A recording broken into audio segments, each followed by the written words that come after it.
Hello everyone and welcome back to another video. In today's video, we're going to be going over the three B tier events that are happening this weekend. You have Itsukushima, Sly Land, and BAM 13. We're going to be going over all of them, some players that could win the event, some players that could go on runs, and all that good stuff. So our top 8 seeds for Itsukushima are going to be Abadongo and Takara in 7th, Komei and Omatsu in 5th, Jogabu in 4th, Umeki in 3rd, Yara in 2nd, and Osimo in 1st. And I will say, I think the top 3 of this tournament is insanely top 8. I think Osimo is a top 20 player. I think Yara is fairly close to a top 20 player. And while Umeki might not be ranked top 20, when he is playing at his peak, he is definitely that caliber. There's a couple people in that bracket like this. I think Komei's like that. I think Abadongo's like that. So while it might seem like in terms of a ranking size, this should be a free tournament for either Osimo or Yara. Umeki could steal it, Abadongo could steal it, Komei could steal it. Honestly, Omatsu's been on such a tear recently that I wouldn't be super shocked if he took it. Kind of the same thing with Takara. I mean, it sounds kind of generic. It's like, yeah, anyone in this top 8 can win it, especially in current Smash Ultimate, but it really is the truth. All of these guys are at such a top level that really all of them have a shot for the throne. And the top 3 for this tournament is super interesting to me because you have Osimo who's consistently beating Yara, you have Yara who's consistently beating Umeki, and you have Umeki who is consistently beating Osimo. So you have this weird triangle effect here where it really depends on who is in the grand finals that could swing it in one person's factor. But if you're getting a little bit lucky, you get your more favorable upset, then you could have a massive chance at winning this tournament for that top 3. As you can see though, in the winter semifinals, you do have Yara versus Umeki. So for Osimo, that's going to be good time because Yara is historically pretty good versus Umeki. But that is if Osimo gets through Jogabu, because they have a 4-4 head-to-head, and Jogabu has been leveling up insanely fast. Like one of the fastest players in the world. Him and Karage both have been getting exponentially better, though as Osimo. So I'm going to be interested to see how that goes. They do have an even head-to-head, but whoever wins that set, I think is going to have a massive favor to win this tournament. And if I had to pick 3 people to win this tournament, I know I said everyone in the top 8 can win it, but just off the numbers, it would definitely be between whoever wins this set of Osimo and Jogabu, and then I'm assuming that Yara wins that. So whoever does win that winners finals, I know it's kind of cliche, yeah, the person that wins winners finals is probably going to win grand finals, but I think this set between Osimo and Jogabu is going to be the most important set of the tournament, if it even happens, because they could definitely get upset outside of this top 8 because it is Japan, anything could happen. And the final player that I want to take a look at for this bracket is going to be Omatsu, and it's not even because the bracket is particularly good for him. I think it's the contrary. The bracket's actually pretty bad because he's losing versus Osimo, losing versus Yara, even versus Umeki, but he lost last time they played. But I just wanted to take a look at his recent placements because he's in 9th place at Kowloon 5 with wins on Umeki and Ryu-Oh, 4th place at Tamusumo with wins on Su, Riziasu, and Cosmos, and now 7th place at Wave 4 with a win on Repo, 25th at Meisuma top 12 with another win on Cosmos. He bullied Cosmos in Japan. Then you have this 129th at Delta 4, which is obviously very concerning. They're going 1-2 at an event when they're supposed to be a pro player, but the bounce back from this event is unreal. And this is what I love from the new up-and-coming talent in this game. It feels like you can kick them, but they will not stay down because this bounce back is ridiculous. This is a day later, and he goes from 129th to 13th at the biggest event of the year with wins on Kanaji, Levi, Takara, and Cosmos again. And then he goes on to win Wave Championships with wins on Teragatori, Neo, Yamanakshin, and Masa. He is by far the best midman in the world right now. You obviously have Proto Bonham in retirement, but even with Proto Bonham out of retirement, I think there'd still be discussion for it. Now, I would still go to Proto because that guy is simply ridiculous, but Omatsu is a very impressive player, the best midman in the world right now, and I think he can 100% make waves at this tournament. Now, the matchups are going to be extremely difficult for him, but as you can see, this curve of improvement has been rapid. He goes from one of his worst tournaments to 2 of his best performances ever, so I'm really excited to see how he performs this weekend, and I hope he's over to get over his seed.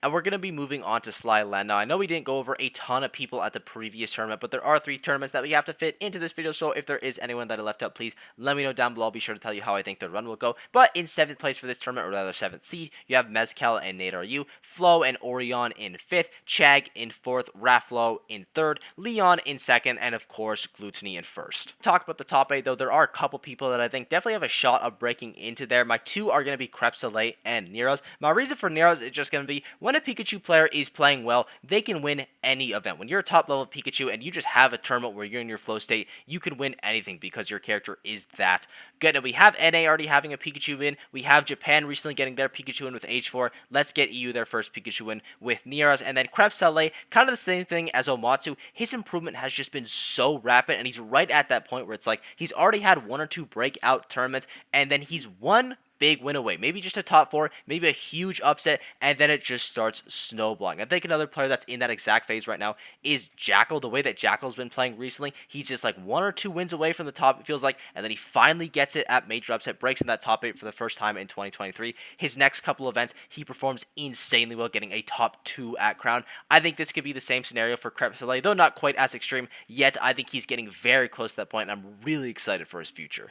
Now, you have to excuse my bias here, but the player that I'm the most excited about for this tournament by far is going to be Rafflo. There's a couple reasons for this. One, he has that classic Prodigy story type that I am a fan of, but two, his new character has been cooking. And it's not explicitly a new character, he's been playing it for a while, but it seems like he's going to be focusing his main more on Samus now, and I think this is an excellent choice, because he's going from a great character in Palutena to a godlike character in Samus. Samus is ridiculous right now. I think they're top 20 in the game. I could even see arguments for top 10. I think they're that good. The neutral game is just so strong. The fact that you convert literally anything that you want off of charge shot, your broken projectile that kills, is insane. Everything that she has is killing as well. Amazing as shield game. I could go on for hours. I think Rafflo is an amazing player to pilot that. I'm really excited to see what he does this tournament. Even if the Samus isn't working out, he still has that Palutena in the pocket that he can rely on. He might even go mainly Palutena at this tournament. Maybe the Samus isn't quite ready yet, but regardless of who he plays, I'm really excited to see how he performs here. And if you're a Gluttony fan, this is going to be a really good tournament for you, because as you can see, his record versus everyone in the top 8 is really scary. He has Flo, who he is 57-6 against, Leon, who he is 47-8 against, Orion, who he is 29-2 against, Rafflo, who he's 15-6 against, Mezcal, who he's 8-1 against, Chag, who he's 6-2 against, and Nadaryu, who he is 4-0 against. So, of all of these people, who is going to be the one that beats Gluttony? And the real answer is probably none of them. If I had to put my money on one of them, I would put it on Rafflo, just because they've gone kind of back and forth semi-recently, but even then, the last time they beat him was at King of Fields, which is getting close to a year now, so it isn't that recent anymore, but they also haven't played in 7 months, and I'm sure the Samus has been cooking, so I imagine we're probably going to see the Samus there, because obviously the Palutena isn't having as much success. And then you have players like Leon. Leon is the player that's beaten him the most, but as you can see, last time that he beat him is going to be in this matchup, and it is with Chrom, so maybe we'll see Chrom do some crazy things. I would honestly be super down for that, because Chrom is a sick character, and Leon's Chrom goes absolutely insane, but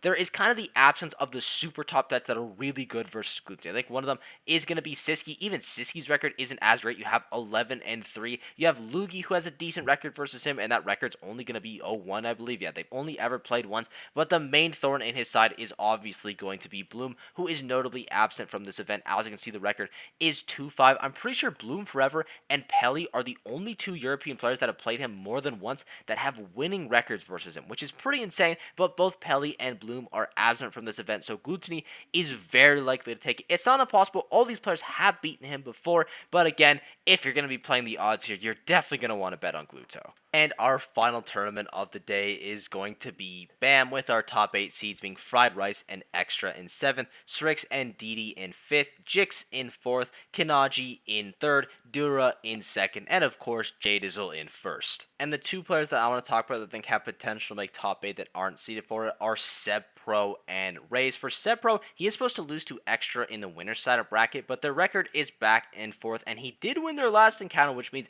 he is guaranteed to win the run back at the major event with all the pressure. So I think Seb Pro can definitely make top 8. And then for Raze as well, I am manifesting this super hard. Raze is going to pop off at this tournament, and he is going to show everyone that Link is top 5. Now, obviously, Link isn't actually top 5. In TAS he is, but we'll get to that in another video. But Raze is such a talented player, one of the best Links in the world right now, if not the best Link. Now, obviously, that isn't a super contested title, but being good with Link is a super underrated trait, because good Link is insanely broken. This character's Nair is ridiculous. His combo game is really strong. He hits like a truck. He has some insane stuff with the bomb. And Raze is one of the best players in the world at utilizing bomb, especially. That's one of the most important part of Link's kit. So I'm really excited to see how he does at this event. I hope he pops off. And like Gluttony, Jadizzle has a very strong grasp on this top 8. As you can see, he's 51-36 versus Extra, 63-20 versus Didi, 40-7 versus Dura, 30-8 versus Strix, 9-3 versus Jix, and 2-0 versus Fried Rice. So it's definitely not as dominant as Gluttony. The close one is going to be Extra with a 59% win rate,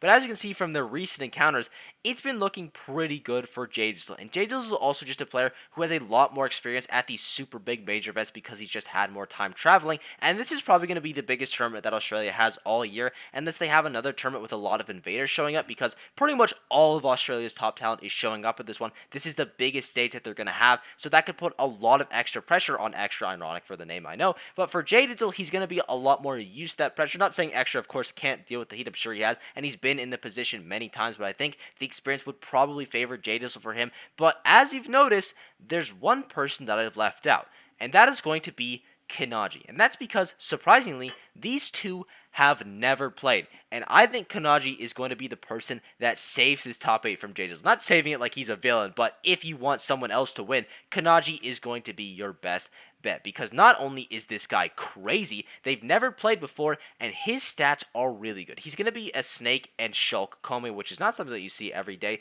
and his win list is insane. He has a win on Nagu and Mudace at Kaguribi 10. At Meisuma top 12, he doesn't really pick up any super notable wins. At Wave 4, he picks up a really good win on Suinoko, probably in contention for best Young Link in the world. I would say best Young Link in the world is between him, Kobe, and then obviously Jay Dizzle. So getting a win on another Young Link player is obviously huge. It shows he's very well versed in the matchup.